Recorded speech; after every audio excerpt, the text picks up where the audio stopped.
मंच उपविष्ट नेतृवृंदो और हमारे बैंक के साथियों और ये बाली अंचल की जितना लोग ये रोड से गुजर रहे हैं, ये सबको all India nationalised bank officers federation का ओर से मैं धन्यवाद देता हूं और ये बोलना चाहता हूं कि हम लोग कोई आंदोलनजीवी नहीं है। आपका प्राइम मिनिस्टर बोलते हैं कि आंदोलनजीवी, हम लोग कोई आंदोलनजीवी नहीं है। आंदोलन करना हमारा काम नहीं है, ना कि कल हम कोई इलेक्शन में कंटेस्ट करने जाएंगे, क्योंकि आपका सामने हाजिर हुए हैं कि आपको यह अवगत कराने के लिए कि देश का हाल क्या होने जा रहा है। बैंकिंग क्षेत्रों का ये दो बैंक, ये जो इनका जो निजीकरण का ये जो प्रस्ताव लाया है और इसका साथ साथ इंश्योरेंस कंपनी का साथ साथ और बाकी सार्वजनिक क्षेत्र का और जो संस्थाएं को निजीकरण करना का नाम से ये देश की संपत्ति को बेचने का जो सरकार की जो मंशा ये व्यक्त हुई है, उसका विरोध में सिर्फ बाली में नहीं, हम लोग देश की कोने कोने जुट रहे हैं। हर रोज देश की चौराहे पर हमारे विरोध हम जता रहे हैं, क्योंकि आम जनता को हम लोग ये अवगत करना चाहते हैं कि कल अगर बैंक अगर प्राइवेट हो जाएगा, सिर्फ बैंकर को नहीं, आम जनता का ऊपर इसका अवसर पड़ेगा।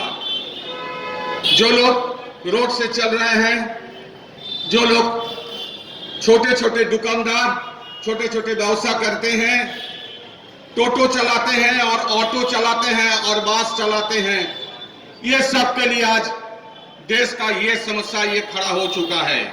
आपको ये समझना पड़ेगा, क्योंकि ये बैंक बचाने वाला लड़ाई नहीं है, ये लड़ाई देश हित के लिए, ये लड़ाई है कि देश की जो वेलफेयर स्टेट, जन कल्याण का जो काम ये जो देश में जो चल रहा था, इसको ये ठप होने जा रहा है, इसका ही हम लोग विरोध कर रहे हैं। आपको मालूम है कि जब संसद में बजट पेश हो रहा था, जिसमें दो बैंक का विलय का प्रस्ताव लिया गया था और इंश्योरेंस कंपनी में 74% विदेशी विनियोग का प्रस्ताव भी लाया था, उसी टाइम साथ ही साथ गवर्नमेंट का ऑर्गेनाइजेशन यह डिक्लेयर किया था कि देश में बेरोजगारी का प्रतिशत 6.5 हो गया है और ये कोरोना जैसे वैश्विक महामारी का टाइम में देश में 1,20,00,000 लोग बेरोजगार हुए हैं। और साथ ही साथ और भी एक आंकड़े हम लोग के पास आया था कि देश के पहले 50 ये जो संस्थाएं हैं, जो बिजनेस कंपनी है, बड़े बड़े कॉर्पोरेट है, उनका संपत्ति 3 लाख करोड़ का ऊपर भी बढ़ गया है। तो ये सोचिए, ये असमानता का क्या उदाहरण है। हमारे देश में यही असमानता का उदाहरण 1969 का पहले जो बैंक जो निजीकरण हुई थी 1969 में, इसका पहले यही था, जिसको हम लोग वैषम्य बोलते हैं कि गरीब लोग गरीब रह जाते हैं और बड़े लोग जो बड़े हो जाते हैं और धीरे धीरे उनका संपत्ति बढ़ जाता है। आज देश उसी और का तरफ ये हट रहे हैं, चल रहे हैं। 1969 में बैंक निजीकरण के बाद देश की कोने कोने बैंक की शाखाएं खुला गया था और देश की कोने कोने जो छोटे मोटे जो लोग हैं, जो गरीब लोग हैं, जो किसान है, जो मजदूर है, जो छोटे दुकानदार है, जो व्यवसाय करते हैं, उनको ऋण मुआवजा करके उनको सरकार की ये जो प्रगति में जो उनका जो योगदान, ये योगदान का साथ बैंकिंग सेक्टर आया था और इनको ऋण मुआवजा करके इनका उन्नति भी किया गया था। हम लोग का अब सवाल है, आप बहुत लोग बोलते हैं कि सरकारी बैंक को बेसरकारी करने से ही अच्छा होगा। कुछ सवाल हम लोग का है, ये सवाल का जवाब ये हम लोग देश की हर चौराहे में ये सवाल का जवाब पूछ रहे हैं, ये जवाब आपको देना ही पड़ेगा। 1948 में आजादी का बाद से लेकर के 1968 साल तक 1968 तक क्यों देश में 750 ये जो निजी बैंक था, प्राइवेट बैंक था, उनका विलय क्यों हुआ था? और उस सब बैंक में जो हमारे आम जनता का ये जो रुपया जो था, उनका जो डिपॉजिट जो था, ये क्यों लूटा गया था? इसका जवाब कोई कुछ नहीं है। ये जवाब हम लोग को देना पड़ेगा कि 1991 से लेकर के 2014 तक क्यों 25 प्राइवेट सेक्टर बैंक का विलय हुआ था? और यह सवाल का जवाब भी आपको देना पड़ेगा कि 2008 से लेकर के आज तक अमेरिका में क्यों 500 से ऊपर निजी बैंक का विलय हुआ है? और सारे विश्व में पिछले 4 दशक में क्यों 10,000 से ऊपर प्राइवेट बैंक का विलय हुआ है? 2008 से लेकर के 2010 तक सारे विश्व में जिस टाइम आपको ये जो आर्थिक जो मंदा जो चल रहा था, उस टाइम सारे विश्व में अर्थनीति का हाल बेहद खराब हो गया था। उस टाइम इंडिया में कुछ पता नहीं चला था, भारत में कुछ पता भी नहीं चला था। आज जो नौजवान जो साथी जो बैंक में ज्वाइन कर चुके हैं, उनका नियुक्ति उसी टाइम हुआ था, जो कि सारे विश्व में जितना जितना संस्था है, वो संस्था से कर्मी को, ये कर्मचारी को हटाया गया था, क्योंकि आर्थिक स्थिति खराब हो गया था। बल्कि इंडिया का सिचुएशन पूरा उल्टा ही था, नियुक्ति भी हुआ था। इसका मतलब यही था, उस समय का भारत के राष्ट्रपति ने भी बड़ा बताया था कि इंडिया आज सेफ है इसीलिए कि भारत की अर्थव्यवस्था ये जो है ये सार्वजनिक क्षेत्र का हाथ में है, ये इनको मानना पड़ा था। आज ये स्थिति है कि सरकार हर चीज को बेचने जा रहा है। क्यों बेचने जा रहा है? रेल से लेकर के बेल, बीएसएनएल सब कुछ बेच रहे हैं। और हिंदुस्तान में चारों तरफ ये प्रतिवाद, ये जिक्र कर रहे हैं। रेल वाले भी प्रतिवाद कर रहे हैं, बीएसएनएल वाले भी प्रतिवाद कर रहे हैं, किसान भी प्रतिवाद कर रहे हैं, और उसका साथ साथ अभी बैंक वाला भी जुटे हुए हैं। आप काल भी बोलेंगे ये सब आंदोलन जीवी है, इसीलिए रोड पर जाकर के आंदोलन कर रहा है। साथियों, ये हम लोग बोलना चाहते हैं आम जनता को, ये लड़ाई सिर्फ बैंकर का नहीं है, ये लड़ाई सारे भारतवासी का है, भारत की आम जनता का, आम नागरिक का लड़ाई है। क्योंकि ये लड़ाई, ये जो सरकार की जो मंशा, ये मंशा से सिर्फ बैंक का विलय नहीं होगा, देश की आर्थिक स्थिति विलय का रास्ता पर जाएंगे। छोटे लोग, जो छोटे किसान, जो छोटे छोटे बिजनेसमैन, इनको लोन नहीं मिलेगा। आपको मालूम है कि किसानों को लोन कौन देता है? यही बैंक देता है। आज भी आपका सरकार का डीएफएस से एक चिट्ठी आया है, उसमें उन्होंने जिक्र किया है कि प्रधानमंत्री स्वनिधि योजना, जो प्रधानमंत्री का ये योजना है, हम लोग बोलते हैं कि बहुत ही अच्छा योजना है। स्ट्रीट हॉकर्स को 10,000 रुपया करके मुआवजा कराया जाता है। उन्होंने चिट्ठी में इस बात को जिक्र किया है कि इसमें 91% काम किया है हमारे ये सरकारी बैंक। और इन्होंने फिर रिक्वेस्ट भी किया है कि काल जो छुट्टी का दिन है, सैटरडे, आपको मालूम है कि बैंक में सेकंड सैटरडे और 4th सैटरडे छुट्टी होता है। काल और 6th ऑफ मार्च और 13th ऑफ मार्च, ये जो छुट्टी दिन है, स्पेशल कोई कैंप करके प्रधानमंत्री स्वनिधि योजना का और कुछ वितरण किया जाए। मीन्स जब प्रधानमंत्री का कोई भी योजना का आपको साकार करने का समय आता है, उस टाइम आप सरकारी बैंक का पास आते हैं। आज वो भी आंकड़े भी हम देख रहे थे, उत्तर प्रदेश में एचडीएफसी बैंक, बहुत सारे एचडीएफसी बैंक का शाखाएं बंद कर दिया गया है, क्योंकि वो लोग मीटिंग में ही शामिल नहीं होते हैं, क्योंकि उनको पीएम स्वनिधि योजना ये करने में उनका मनसा नहीं है। सरकारी बैंक ये सब करता नहीं है, जिसमें कोई प्रॉफिट नहीं है, कोई लाभ नहीं है। बेसरकारी बैंक वो सब करता नहीं है, वही सब सरकारी बैंक ही करते हैं। आपका आधार सीडिंग, जन धन योजना, अटल पेंशन योजना, स्टैंड अप, स्टार्टअप से लेकर के प्रधानमंत्री स्वनिधि योजना, ये सब कौन करता है? इसमें कोई मुनाफा है? कोई मुनाफा नहीं है। ये करते हैं सरकारी बैंक। आम आदमी का जो जो सुविधाएं, ये जो मुआवजा कराया जाता है वो देता है सरकारी बैंक, कोई प्राइवेट बैंक आपको नहीं देता है। छोटे छोटे दुकानदार के लिए सरकारी बैंक का दुकान खुला हुआ नहीं है। वो लोग जाते हैं बैंक में 10 रुपया लेकर के भी सरकारी बैंक के पास जा सकते हैं। हाँ, ये हम मानते हैं कि सरकारी बैंक का ये हमारे ये जो हम जो सेवा जो प्रदान करते हैं वो सेवा प्रदान में हम लोग का कुछ गलती है। ये गलती का भी कारण है क्योंकि पिछले 10 साल में या 15 साल में जो लोग सेवानिवृत्त हो चुके हैं उनका जगह में कोई रिक्रूटमेंट नहीं हुआ है। जो काम कुछ दिन पहले हम लोग 10 आदमी करते थे वो काम आज 3 आदमी कर रहे हैं। इसीलिए हम आपको सेवा जो हम चाहते हैं वो सेवा नहीं दे सकते हैं।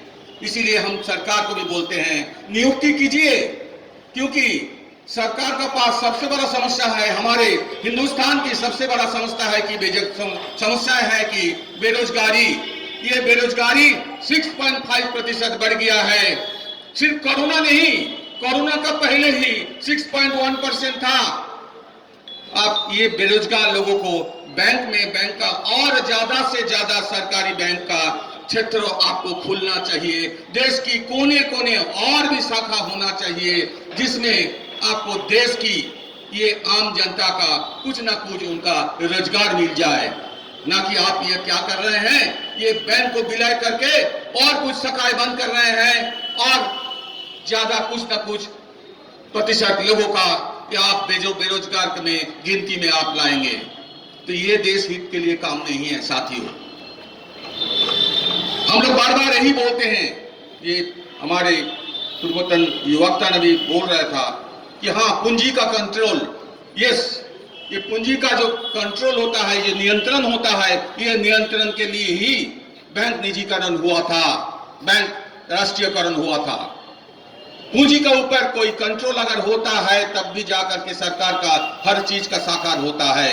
अभी कोरोना काल में जब देश की अर्थनीति बहुत बेहद खराब स्थिति में है, उस समय सरकार को चाहिए था कि पूंजी का ऊपर नियंत्रण और कुछ रोजगार की व्यवस्था ना करके सरकार उल्टा रास्ता पे चल रहे हैं और ये लुटेरा, ये बेईमान, ये कॉरपोरेट का हाथ में ही बैंक को सौंपा जा रहा है।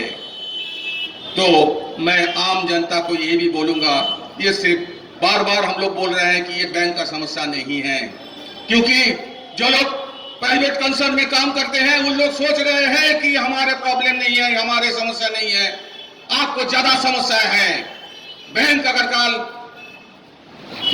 अगर निजीकरण हो जाएगा तो हमारे नए नए साथी जो हायर एजुकेशन लेकर के जो बैंक में जो ज्वाइन किया था, हर कर्मी ये MBA करके इंजीनियरिंग करके ये बैंक में आए हैं। बैंक अगर निजीकरण हो जाएगा तो उनको नौकरी चला जाएगा, वो जाएंगे आप जो कॉर्पोरेट संस्था में, आप जो प्राइवेट कंसर्न में काम करते हैं, वहां जाकर के वो नौकरी मांगेंगे। आपका मालिक को सोचना पड़ेगा कि आपको रखेगा या इनको रखेगा, क्योंकि इनका पास क्वालिफिकेशन भी है और बैंक में 5 साल 7 साल 10 साल काम करने का एक्सपीरियंस भी है।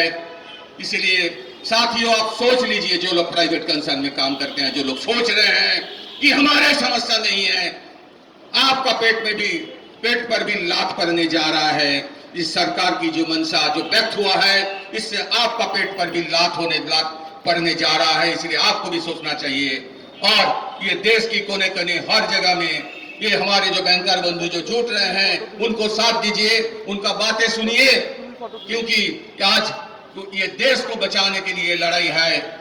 ये बैंक को बचाने के लिए लड़ाई नहीं, ये देश को बचाने के लिए लड़ाई है। देश की आर्थिक स्थिति को बचाने के लिए लड़ाई है। देश को अगर जो रास्ता पे देश चल रहा था उसी रास्ता पे अगर देश को लाना चाहते हैं तो आपको सरकारी क्षेत्र को मदद करना ही पड़ेगा, क्योंकि जन कल्याण की काम, देश हित के लिए काम, जनहितैषी वाला काम सिर्फ सरकारी संस्था ही करता है, कोई प्राइवेट संस्था करता नहीं है। क्योंकि सत्ता की काम होता है जन कल्याण, सत्ता की काम होता है कि जन कल्याण का काम सत्ता ही करेगा। जो सरकार में है उनका ही काम होता है कि जन कल्याण करना, और पूंजीपतियों का काम होता है कि मुनाफा लूटना। आज सरकार यह बोल रहे हैं कि जन कल्याण का काम हमारा नहीं है, जन कल्याण का काम हम सौंपेंगे पूंजीपतियों का हाथ में। पूंजीपति क्या करेंगे? आपका पॉकेट से पैसा ले करके वो अपना पॉकेट में डालेंगे, और सरकार का भी यही मंशा है, आपका पॉकेट से पैसा ले करके पूंजीपतियों का चरण कमल में सौंपने का ये इच्छा, ये मनसा सरकार की जो है, इसका विरोध हम लोगों को सबको करना चाहिए। देश हित के लिए सबको करना चाहिए, क्योंकि ये सरकारी बैंक की एक दिन green revolution, yellow revolution, white revolution, सब रिवॉल्यूशन लाया था। और ये जो क्रॉप प्रोडक्शन जो है, ये क्रॉप प्रोडक्शन में भी इंडिया सेल्फ सफिशिएंट हुआ था, यही राष्ट्रीय संस्था का ओर से। क्योंकि हम लोग सरकारी बैंक का ओर से बहुत कम ब्याज पर हम लोग सरकारी लोन देते हैं, किसान को लोन देते हैं। छोटे मोटे जो लोग, अब यहाँ का पूछने से बहुत लोग मिल जाएंगे जो कि मुद्रा लोन उनको मिला है, स्टैंड अप मिला है, स्टार्टअप मिला है, और कोई टोटो वाला अगर चाहते हैं कि बैंक में जा करके लोन मिल जाए, वो जाते हैं तो उनका बाकी सारे चीज ठीक ठाक रहता है तो उनको लोन मिल जाता है। लेकिन उनको हिम्मत होगा, कोई प्राइवेट बैंक में घुस करके बोलेंगे कि हमको 10 लाख रुपया, हमको 2 लाख रुपया लोन दीजिए, वो बोलेंगे कि आप पहले 10 लाख का फिक्स डिपॉजिट लाइए, उसके बाद मैं देखता हूं। तो साथियों, आम जनता को हम लोग यही बोलना चाहेंगे, ये लड़ाई सबका है, ये देश को बचाने के लिए लड़ाई है। ये लड़ाई में शामिल होइए, क्योंकि देश की हर कोने में हम लोग ये जो मिছিল कर रहे हैं, ये जो मीटिंग कर रहे हैं, इससे हम लोग को बहुत कोऑपरेशन मिल रहा है। और 80 करोड़ हमारे जो ग्राहक है, राष्ट्रीय क्षेत्र का बैंक की जो 80 करोड़ जो ग्राहक है, हम लोग सरकार को ये चुनौती भी दिया है, अगर हम लोग को बेचने का कोशिश अगर आप करेंगे तो ये 80 करोड़ जनता हमारे जो ग्राहक है, ये आकर के रोड पर आकर के ये विरोध जताएंगे। और हम लोग को ये आशा है, सही माने में देश हित के लिए काम करते हुए ही देश को हम लोग आगे बढ़ाएंगे। क्योंकि यही एसोसिएशन से हम लोग सबको बोला है, हमारे साथियों को बोला है, हाँ छुट्टी का दिन है तो क्या है, आप जाइए प्रधानमंत्री स्वनिधि योजना में, और आपको अगर कुछ योगदान से देश हित होता है, बैंक के अगर हित होता है तो जाइए, जा करके काम कीजिए। क्योंकि 1969 में हम लोग यही वादा किया था, 1969 का बाद से हम लोग का दायित्व यही होता है कि देश को बनाना, और देश बनाने में हम लोग अब तक सरकार की साथ दिया है। सरकार को हर चीज, हर योजना को साकार करने में हम लोग मदद किया है, आज भी करेंगे, काल भी करेंगे। सरकार को याद नहीं रह सकता है, लेकिन हमारे 80 करोड़ ग्राहकों को याद है। ये जानते हैं ये कोरोना काल में किस तरह से बैंकर लोग ने अपना जिंदगी को दांव पर रख के काम किया था। वो कभी नहीं सोचा था कि 6 गज की दूरी बहुत जरूरी, क्योंकि उस टाइम उनको प्रधानमंत्री गरीब कल्याण योजना का तहत ये जो 500 रुपया करके ये मुआवजा कराना था, इसलिए हर कर्मी हर रोज बैंक में जुटे हुए थे। कोरोना का डर से ये लोग डरे हुए नहीं थे, क्योंकि देश हित के लिए लोग काम करते हैं। मैं बैंकर को नमन करता हूं, उन्होंने बोले थे।